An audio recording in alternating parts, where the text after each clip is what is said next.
శరీర కార్యాలు ఉన్నాయి. ఏమనే పాప కార్యాలు ఉన్నాయి.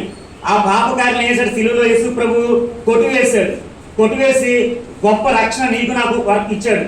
మరి గొప్ప రక్షణని మనం ప్రతిరోజు నిలబెట్టుకుంటున్నామా, ప్రతిరోజు ఎలా జీవిస్తున్నాం అనేది మనం తెలుసుకోవాలి.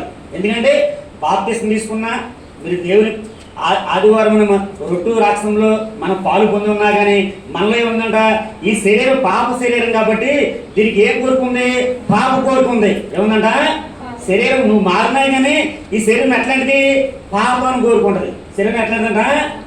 కాబట్టి నీ ఆలోచన కానీ నీ తలంపులు కానీ నీ ఊహలు కానీ నిత్యం ఏముంటుందంట? పాపంతోనే ఉంటుంది. పాపంతోనే ఉంటుంది. అయితే మరి ఆ పాపాన్ని తీసివేసుకోవాలని ఏం చేయాలంట?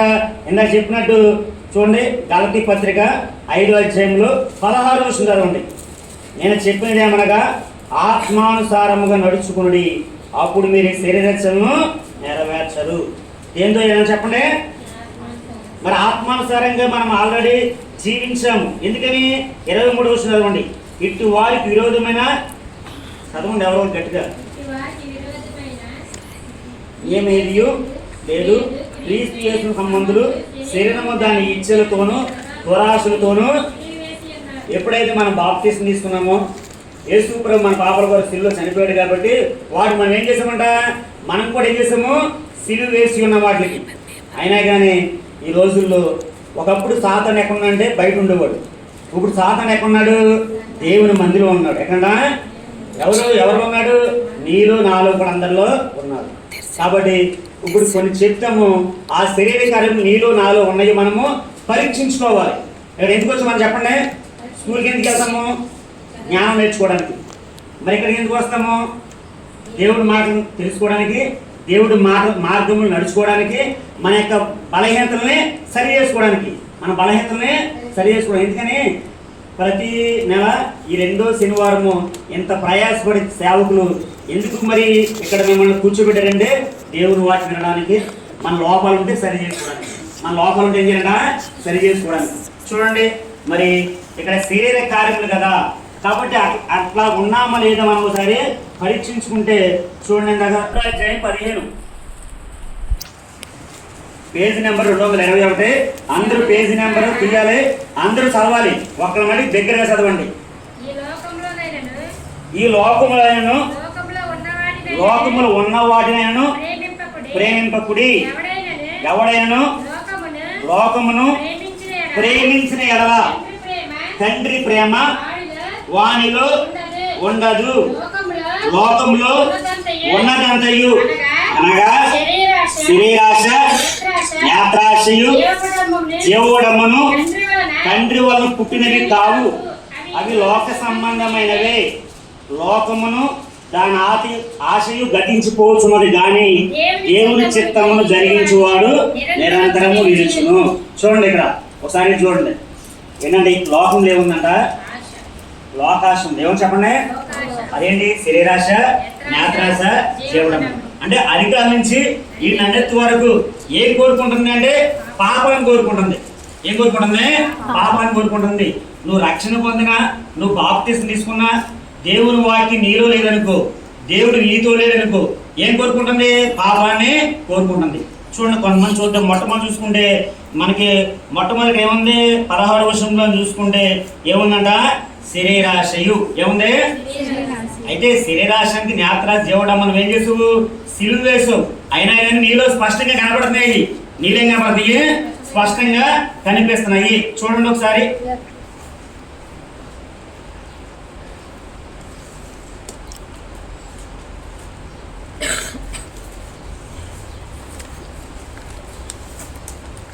సమూయేలు 2వ గ్రంథము 13వ అధ్యాయం 1వ వచనం చదవండి. చదవాలి, త్వరగా తీయాలి. అందరూ బైబిల్ చదవాలి, అందరూ చదవాలి.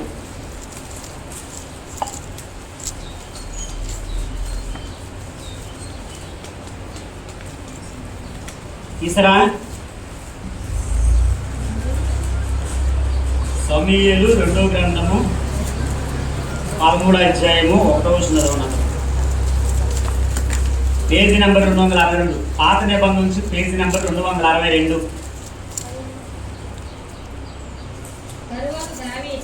తర్వాత దావీదు అలాగే తర్వాత దావీదు కుమారుడకు అబ్షలోమునకు తామరనొక సుందరవతియకు సహోదరి ఉండగా దావీదు కుమారుడు అమ్నోను ఆమెను మోహించెను. చూడండి, ఇది ఏం ఆశ అంటే శరీరాశ. ఏమాశ అంట? ఎందుకని చూసుకుంటే దావీదు కుమారుడు ఎవరు? అబ్షలోము. దావీదు కుమారుడు ఎవరు? అమ్నోను. అంటే అబ్షలోము చెల్లి ఎవరు? తామరు. మరి అతని చెల్లి అయితే తన సహోదరుడికి ఏమైంది చెప్పండి, మాట్లాడరా? ఏమైంది? మన ఎబ్రోన్లో ఒకటి ఉంది, ఏంటది? ప్రైజ్లాడు చెప్పే ముందు ఏమంటారు అందరూ? ప్రైజ్లాడక్క చెప్పండి, మాట్లాడరే. ప్రైజ్లాడక్క ప్రైజ్లాడ అంటాం. అంటే ఏంటి? మనందరం ఒక కుటుంబం. మనందరం ఏంటంట? ఒక కుటుంబం. మాట్లాడరంటరా. ఎందుకని? మనం లోకం నుండి వేరేయము. మనం ఎక్కడి నుంచి? లోకం వేరేయం కాబట్టి, రాజుల యాజక సమూహంలో ఉన్నాం కాబట్టి మనందరం ఒక కుటుంబం. కాబట్టి ఒక కుటుంబం కాబట్టి ఎవరినైనా కానీ ప్రైజ్లాడక్క ప్రైజ్లాడన్నా అంటాం. మనం అంటాం లేదా? ఇక్కడ మరి ఇక్కడ ఏమైతుంది? అమ్నోనికి తామర ఏమైతుంది? చెల్లి అవుతుంది. చెప్పండి, ఏమైంది? చెల్లి. మరి ఏం చేశాడు ఆయన? మోహించెను. ఎవరిని చూసి? చెల్లిని చూసి మోహించెను. చెల్లిని చూసి ఎవరు మోహిస్తారా? చెప్పండి. అంటే ఏం కలిగింది? ఈ శరీరానికి ఆశ కలిగింది. దేనికి? పాపం చేయడానికి. ఏంటంట? పాపం చేయడానికి.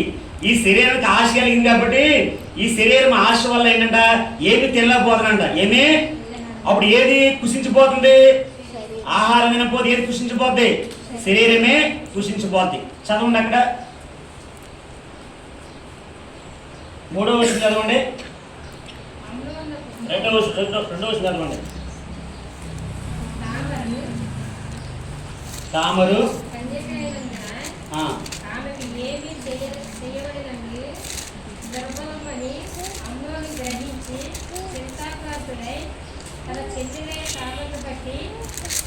చిక్కిపోయాను. చూడండి, ఇడు ఆహారం పోతే ఏమైతే? ఏ సిక్కిపోద్ది? శరీరం సిక్కిపోద్ది. ఏంటన్నా? ఏం సిక్కిపోద్ది చెప్పండి? శరీరం. అంటే అతని కోరిక ఏంటి? చెల్లిని మోహించాడు. అంటే చెల్లిని పాడిదేలని చూస్తున్నాడు, ఆశ కలిగి ఉన్నాడు. అయితే వాడికి ఒక స్నేహితుడు ఉన్నాడు. 3వ వచనం చూడండి, కేసానుండే. అమ్నోనుకు మిత్రుడు ఒకడు ఉండెను. అతడు దావీదు సహోదరుడైన షిమ్యా కుమారుడు. అతని పేరు యెహోనాదాబు. ఏంటో చెప్పండి?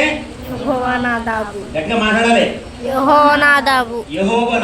అంటే అర్థం ఏంటంటే యెహోవా ధారాళంబించువాడు, యెహోవా ప్రసాదించువాడు. ఎంత పేరు బాగుంది! పేరు ఎలా బాగుంది! మీరు చాలా బాగుంది. చూసావా? అర్థం ఏంటంటే యెహోనాదాబు అంటే ఏంటి? యెహోవా ధారాళకిచ్చువాడు, యెహోవా ప్రసాదించువాడు. అంటే దేవుని వల్ల కలిగిన వాడు. యెహోనాదాబు ఎవరి వల్ల కలిగిన వాడు అంటే మరి ఇక మనం చూసుకుంటే ఆ స్నేహితుడు ఎవరు అని చూసుకుంటే యెహోనాదాబు. అతనికి మంచి పేరు కూడా ఉంది, మీనింగ్ చక్కగా. ఏంటంటే దేవుని వల్ల ప్రసాదించబడిన వాడు, దేవుని వల్ల వచ్చిన వాడు, దేవుని చేత పేరు పొందినవాడు అని అర్థం. అట్లాంటి వాడు ఏం చేస్తున్నాడంట? మరి స్నేహితుడికి మనం మంచి సలహాలు ఇస్తే మంచి మార్గంలో వెళ్తాం. స్నేహితుడికి చెడు యొక్క సలహాలు ఇచ్చేవాడికి ఏ మార్గాలు వెళ్తారు? చెడు మార్గాల్లో వెళ్తారు. చెప్పండి, ఏ మార్గం వెళ్తారు? మీరు ఎప్పుడైనా సలహాలు ఇవ్వలేదా?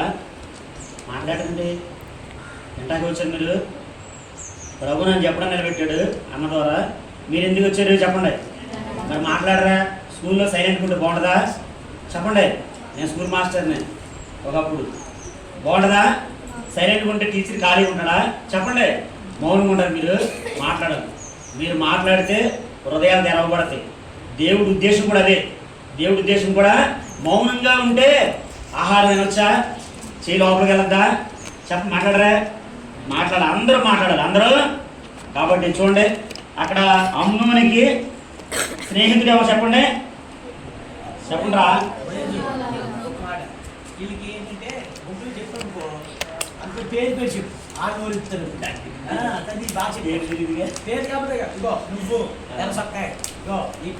చూడరా రే, ఇక్కడ మనం 13వ అధ్యాయంలో 3వ వచనంలో ఒక మిత్రుడు ఉన్నాడు. ఆ పేరేం పేరు చదవండి. చదువురా వాడి పేరు. అతని కానీ చదువు. అతడు దావీదు సహోదరుడైన షిమ్యా కుమారుడు, అతని పేరు ఏంటంట యెహోనాదాబు. ఏం పేరు చెప్పండి? అంటే అర్థం ఏంటి? యెహోవా ధారాళంగా ఇచ్చేవాడు, యెహోవా ప్రసాదించేవాడు. అంటే దేవుని చేత ఏర్పడినవాడు, దేవుని చేత వచ్చినవాడు. అట్లాంటి వాడు దేవుల్లో ఉండాలి కానీ దేవుని ఉండకూడదు కదా. అంటే ఇప్పుడే తెలుస్తుంది నువ్వు దేవుణ్ణి స్నేహిస్తున్నావా, నువ్వు దేవునికి స్నేహితుడుగా లేకపోతే దుష్టుడికి స్నేహితుడువా. మన దేవుడు దుష్టుడి నుంచి విడిపించాడు. చూడండి, ఎలుగుబడి నుంచి ఒక గొర్రెని ఎవరు విడిపించారు? దావీదు విడిపించాడు. అలాగే నువ్వు నేను గొర్రెలాంటి వారము. దేవుడు ఏం చేస్తున్నాడు? ఆ దుష్టు నుండి విడిపించాలని దేవుడు మనం విడిపించాడు. మనం ఏం చేయాలి? ఆ యొక్క కాపుల దగ్గర ఉండాలి. మనం ఎక్కడ ఉండాలంట? మరి సలహాలు ఎలా ఉండాలని చూసుకుంటే ఎలా ఉండాలి? ఆత్మీయంగా ఉండాలి మన సలహాలు. ఎందుకంటే మన ఎవరు? దేవుని నమ్ముకున్నవారు కాబట్టి, దేవుని రక్తం చేత కడగబడిన వారు కాబట్టి మన సలహాలు ఎలా ఉండాలి చెప్పండి? చెప్పరండి. ఎలా మన సలహా ఎలా ఉండాలి? నువ్వు స్నేహితుడికి సలహా ఇచ్చానుకో, అలా ఎలా ఉండాలని సలహా ఆత్మీయంగా ఉండాలి. వారి జీవితానికి ఉపయోగపడేలా ఉండాలి. అర్థమైందా? కాబట్టి ఇది ఎట్లా సలహా ఉందంట? చదవండి ఒకసారి అక్కడ. ఈ యెహోనాదాబు బహు కపటము గలవాడు. ఎవడంటాడు? ఏ సలహా ఇచ్చాడు? చదవండి 4వ వచనం. 5 చదవండి.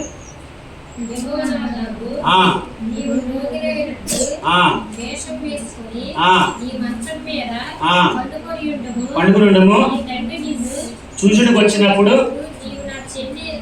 ఇక్కడ అర్థం ఏంటంటే వాడు ఎవరిని మోహించాడు? చెల్లిని మోహించాడు. మరి చెల్లి ఆడ రూములు రావాలి కదా, వాడి ఇంటికి రావాలి. కాబట్టి దావీదు వచ్చినప్పుడు ఇలాగ సహాయం అడుగు, నీ సహాయం చేస్తాను, నీ చెల్లి పంపేస్తాను అన్నప్పుడు దావీదు నిజంగా అడిగాడు. తన కుమారుడు అడిగాడు. దావీదు తన కుమార్తెను పంపించాడు. పంపించినప్పుడు అప్పాలు చేస్తుంది. చేసాక తీసుకొస్తే ఆమెనే అవమానపరచనున్నాడు. ఏంటంటే చూడండి, ఎక్కడ రాసున్నది? 12వ వచనంలో. ఆమె నా అన్న నన్ను అవమానపరచుకుము. ఏం పరచకూడదంట? అంటే చూడండి, అన్న చెల్లిని అవమానపరచొచ్చా? చెప్పండి. అవమానపరచొచ్చా? పరచొచ్చా? చెప్పండి. ఎందుకని? సొంత చెల్లి అయితే వాడేమైతాడు? అన్న అవుతాడు. అలాగే నువ్వు నేను సంఘంలో ఉండి మనం ఎక్కడున్నాము చెప్పండి? సంఘంలో ఉన్నాం. మరి అక్క తమ్ముడని అన్న చెల్లని పేర్లు పెట్టి మనం పిలుస్తున్నాం. ఇది పెదాల్లో ఉంది కానీ ఎక్కడ లేదు చెప్పండి. నీ హృదయంలో నిజంగా అన్న చెల్లి అక్క తమ్ముడని ఉంటే నువ్వు పాపం చేయవు. నువ్వేం చేయవు. ఎందుకని? ఇక్కడ వివాహాలు ఎక్కువ ఎక్కడ జరుగుతున్నాయి చెప్పరా? మందిరంలో పిల్లలు పాపం చేసి ఏం చేస్తున్నారు? వివాహానికి వెళ్ళిపోతారు. తర్వాత వచ్చి అన్న వాళ్ళతో వివాహం అయితే బాగుంటుందని మనం చెప్తాం. అంటే నువ్వు నేను దేవుని సన్నిధిలో ఉండి దేవుని మందిరంలో ఉండి ఆత్మీయ ఎదగకుండా మనం ఎలా ఎదుగుతున్నామంట? శరీరంగా ఎదుగుతున్నాం. చెప్పండి, ఎలా ఎదుగుతున్నామంట? ఇది సలహాలు అలాగే ఉన్నాయి. ఎవరైనా మిత్రులు సలహా ఇచ్చేందుకు వాడు ఏమంటారు? బ్రోకర్ అంటాం. చెప్పండి, ఏమన్నా చెప్పండి? బ్రోకర్. ఏమన్నా చెప్పండి? ఇది బ్రోకర్ అంటే వాడు. అంటే ఒక స్త్రీకి ఒక పురుషుడికి మధ్యవర్తున్నాడు పాపం చేయడానికి ఆయన ఏమంటాము? బ్రోకర్ అంటాం. చెప్పండి. యేసు ప్రభు తండ్రికి తన ప్రజలకి మధ్యవర్తికి వచ్చాడు. యేసు ప్రభు ఇక్కడ ఏం చేశాడు? ఇది పాపానికి దోసుడు ఉండి పాపాన్ని నెరవేర్చడానికి చూస్తున్నాడు ఇక్కడ. అందుకని మంచి సలహా ఇచ్చాడా? చాలా మంది అంతే, మందిరంలో ఉండి ఒకరికి హెల్ప్ చేస్తుంటారు పాపం చేయడానికి, ఇంకొకటి హెల్ప్ చేస్తుంటారు. అది నిజమైన ఆత్మీయతనా చెప్పండి? ఎందుకని ప్రతిరోజు నీ శరీరము నీ ఆత్మీయత ఏం చేస్తున్నాయి? పోరాటం చేసుకుంటున్నాయి. ఏం చేస్తున్నాయట?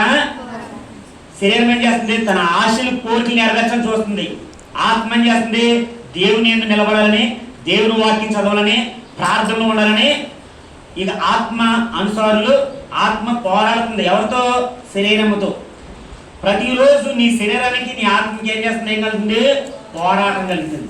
ఆ పోరాటంలో ఎప్పుడైతే శరీరం బలహీనత ఉందో ఆత్మ నెగ్గుతుంది. అలా కాకుండా ఆత్మ ఎప్పుడైతే బలహీనత ఉందో ఏది నెగ్గుతుంట? శరీరం నెగ్గింది.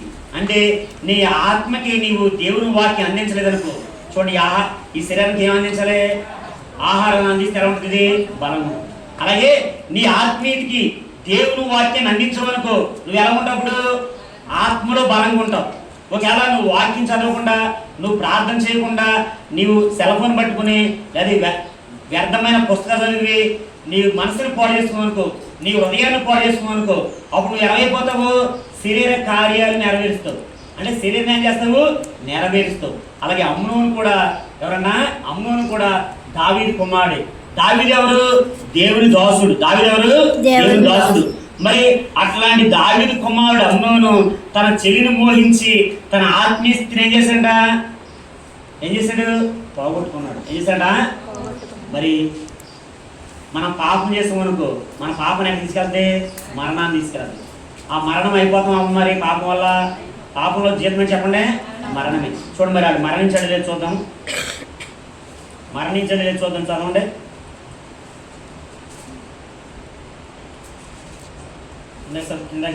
ఇందాక చేసాము 13వ అధ్యాయము 23వ వచనం చదవండి. చూడండి. సర్లే, ఇక్కడ అబ్షాలోము ఏం చేశాడంటే అమ్నోను మీద పగబెట్టుకున్నాడు. ఎందుకని? తన చెల్లి ఏం చేశాడా? అవమానపరిచాడు కాబట్టి. అయితే విందు చేస్తున్నాడు. యవన రాజులందరినీ పిలిచాడు. వచ్చారు. అందులో అయిపోయింది, విందు అయిపోయింది. వెళ్ళిపోయేటప్పుడు సలహా ఇచ్చాడు. ఏం సలహా ఇచ్చాడంటే అమ్నోని చంపమని. అమ్నోని చంపమని. చంపడలేదా? చంపేశాడు. చంపడలేదా? అట్లాంటి సలహా ఇచ్చినోడు ఏమంటున్నాడు చూడండి ఒకసారి. 26 వచ్చి చదవండి. 26 13వ అధ్యాయం 26 చదవండి. సమూయేలు 2వ గ్రంథంలో. అయితే దావీదు వెళ్ళమూలక అబ్షాలోము దీవించి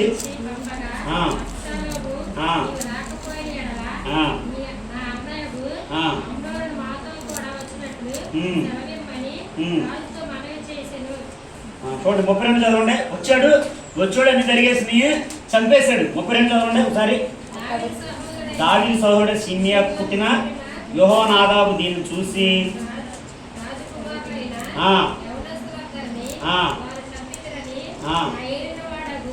నీవు తలంచవద్దు, అమ్నోను మాత్రమే మరణమాయను.